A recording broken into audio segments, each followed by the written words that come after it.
Salut les amis, c'est Vincent, vous êtes sur Vincent Quête et j'espère que vous allez bien. Ça fait longtemps que je n'étais pas venu vous parler en vidéo, alors pour mon retour, je vais vous parler d'un sujet joyeux, la bombe nucléaire.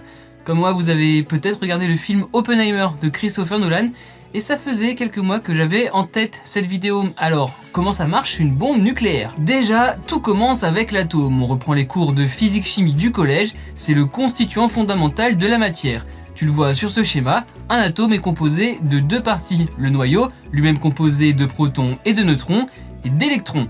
La charge électrique d'un atome est neutre entre les protons positifs et les électrons négatifs. Pour en revenir à la question de cette vidéo, tout est une question de réaction en chaîne.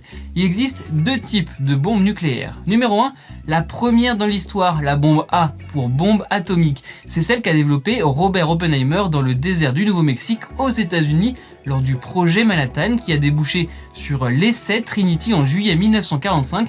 C'est ce qu'on voit dans le film dont je vous parlais les amis tout à l'heure. La bombe A utilise la fission nucléaire. Retenez bien cette expression, ça veut dire qu'on casse les atomes. Pour cela, on utilise des atomes déjà lourds comme de l'uranium présent mais rare dans la nature ou du plutonium fabriqué à partir de l'uranium. On projette un neutron sur un atome qui est donc séparé et des neutrons de ce premier atome viennent percuter d'autres atomes qui à leur tour se cassent, etc. etc.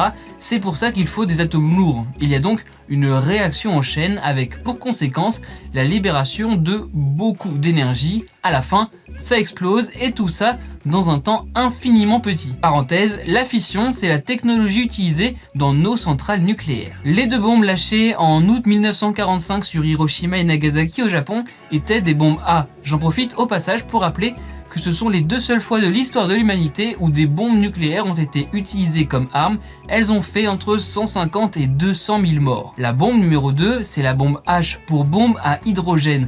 La première était américaine et a explosé en 1952. Son fonctionnement est différent. Elle utilise, elle, la fusion nucléaire. En gros, c'est réunir deux atomes en un seul atome. Pour cela, on utilise là les atomes les plus légers. Souvenez-vous du tableau périodique des éléments de Mendeleïev. L'élément le plus léger, c'est l'hydrogène. La fusion de ces atomes entraîne de l'énergie. Là aussi, c'est une histoire de réaction en chaîne.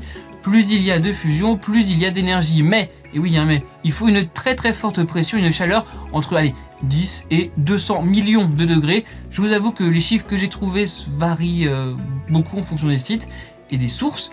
Pour parvenir à la fusion, il faut donc cette pression et cette température. Il y a donc une première bombe A qui sert un peu d'allumette et crée cet environnement nécessaire pour qu'ensuite la fusion se fasse. Encore une parenthèse, l'énergie du soleil vient d'une fusion nucléaire. Je veux quand même vous donner un ordre de grandeur de la puissance de ces bombes nucléaires. Cette puissance, elle est calculée en kilotonnes, c'est-à-dire l'équivalent en tonnes de TNT. Le TNT, c'est un explosif. Little Boy, la bombe sur Hiroshima, c'était 15 kilotonnes de puissance, donc 15 000 tonnes de TNT.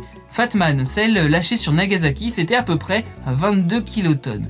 La première bombe H, Ivy Mike, c'était, attention, on change d'échelle, 10 mégatonnes, donc 10 millions de tonnes de TNT. Et pour finir, un dernier chiffre, la plus grosse bombe nucléaire de l'histoire, c'était une bombe de l'URSS, c'était, attention, tenez-vous bien, 57 mégatonnes, 3800 fois plus que celle sur Hiroshima.